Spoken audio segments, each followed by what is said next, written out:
ஆண்டவர் என் சத்தத்தை கேட்கல, என் ஜெபத்தை கேட்கல, எனக்கு பதிலளிக்கல என்கிற அநேக சோர்வுகள் அநேக வேளைகளிலே எல்லா பரிசுத்தவான்களையுமே பிடித்து விடுகின்றன. இந்த சோர்வுக்குள்ளாகாத பரிசுத்தவான்கள் யாருமே இல்லை. இன்றைக்கு நான் தைரியமாக கர்த்தர் நம்முடைய சத்தத்தை கேட்கிறார் என்று பிரசங்கிக்கிற நான் கூட எத்தனையோ வேளைகளிலே என்னுடைய தனிப்பட்ட முறையிலே நான் ஆண்டவரை கேட்டிருக்கேன். ஏன் ஆண்டவர் சத்தத்தை கேட்கல?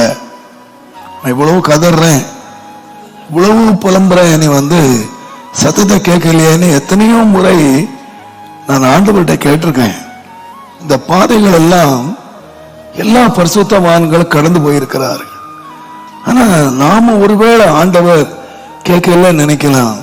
ஒரு முறை நான் சொல்லியிருக்கிறேன், மிகுந்த ஒரு முக்கட்டான ஒரு நிலைமையில ஆண்டவர் சத்தமே கேட்கல, இவ்வளவு அழுகுற சத்தம் கேட்கலையே, ரொம்ப சோர்ந்து போய் படுத்திருந்த வேளையில ஆண்டவர் உள்ளத்துல ஒரு வசனத்தை எடுத்து வாசிக்கும்படியாக சொன்னார்.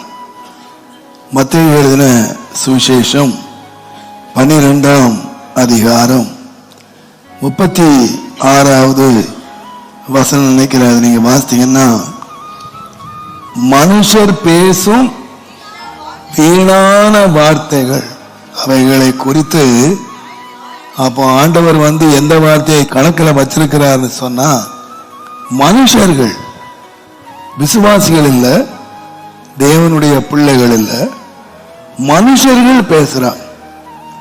அவங்க ரோட்ல பேசுறாங்க, பார்க்கில் பேசுறாங்க, எங்க வீட்டில் எங்கெங்கயோ பேசுறாங்க.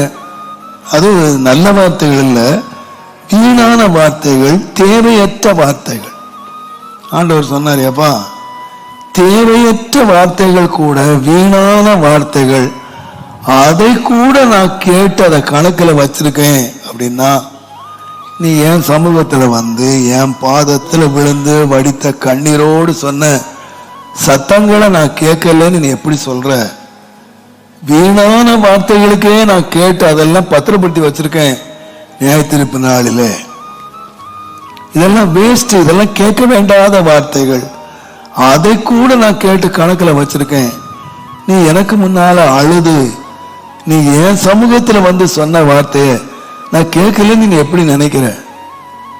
அன்றைக்கு நான் எழும்பினேன், எனக்கு பதில் வருகிறதோ இல்லையோ, எனக்கு ஒன்று தெரியும், கர்த்தர் என் சத்தத்தை கேட்கிறவர். நான் நினைக்கிறேன், அவர் வெறும் சத்தத்தை கேட்கிறவர் மாத்திரம் அல்ல, சத்தத்துக்கு பதில் அளிக்கிறவர் என்பதை மனதார நான் அறிவேன். கர்த்தருடைய வேதம் சொல்லுகிறது, 9ஆம் சங்கீதம் 12ஆம் வசனத்தினுடைய பிந்தின பாகத்தை நான் வாசிப்போமானால், சிறுமைப்பட்டவனுடைய கூப்பிடுதலை தேவன் மறவார்